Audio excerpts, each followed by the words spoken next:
Alright, that should all be matched up. Hey guys, how y'all doing? So today I want to show you guys a quick little SQL tip.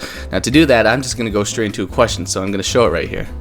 So suppose I have this car owner schema here, and inside the schema I have the person with the owner ID, I have the owns car, which is going to link the person and the car together through the owner ID and the license plate. I also have the car, which is also going to link to the maker from the owns car.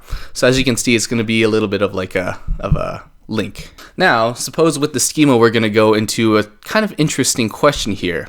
Let's say we want to return all people who own at least one car from every car company. Now this is actually kind of an interesting question, because what we could do with other languages is we could kind of develop some sort of iteration that goes through every single car company and checks those companies with the same person. But with SQL, we actually don't have very easy ways to be able to iterate and for loop through every single car company.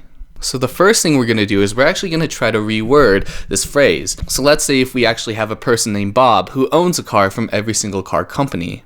We can actually change this and still keep the exact same logic when we say that there is not a single car company that Bob does not own a car from. So if you really think about it, this actually holds the exact same logic. If we say that Bob owns a car from every single car company, it also means that none of these car companies do not have a car that is owned by Bob.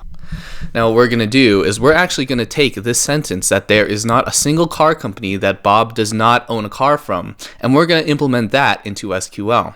Now at first glance, this is going to look a little bit weird and a little bit hard to understand, but just bear with me, I'm going to go through it very slowly. So the key to implementing this is not actually using some kind of for all and stuff, but it's just going to be not exist. We're going to use that twice in our answer.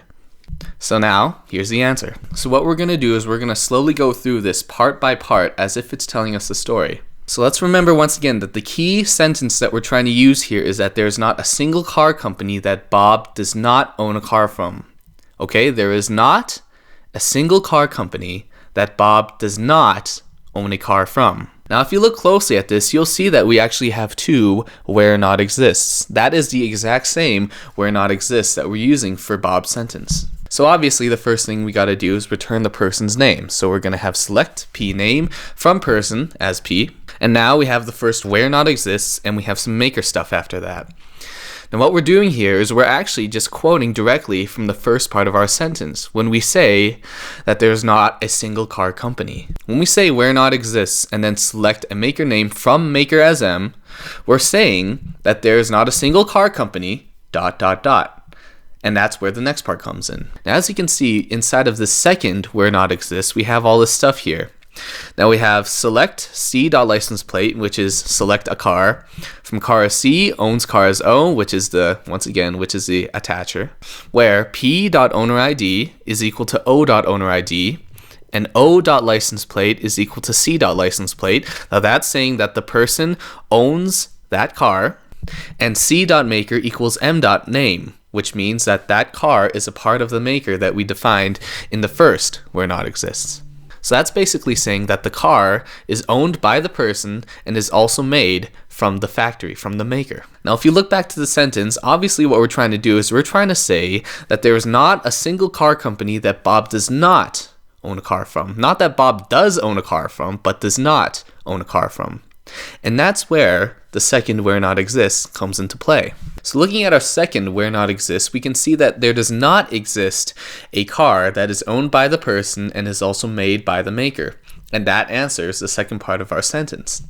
So once again, let's go through everything from the beginning to make sure that we understand this and we have our sentence answered. So we start off with select p.name, which is getting the person, the name of the person, obviously, where there does not exist m.mname, which is saying there is not a single maker, there is not a single car company, where there does not exist c.license plate, which is saying there does not exist any car that is owned by that person and is also made by that maker.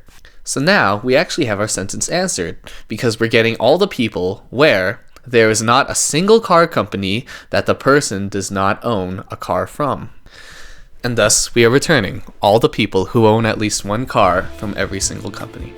Anyways, I hope this kind of makes sense to you guys. If you have any questions, go ahead and leave one down in the comments below, or talk to your TA or your prof, which I'd probably recommend because they know more than I do on this. I'm just a student. But yeah, hope you guys enjoyed it, and good luck.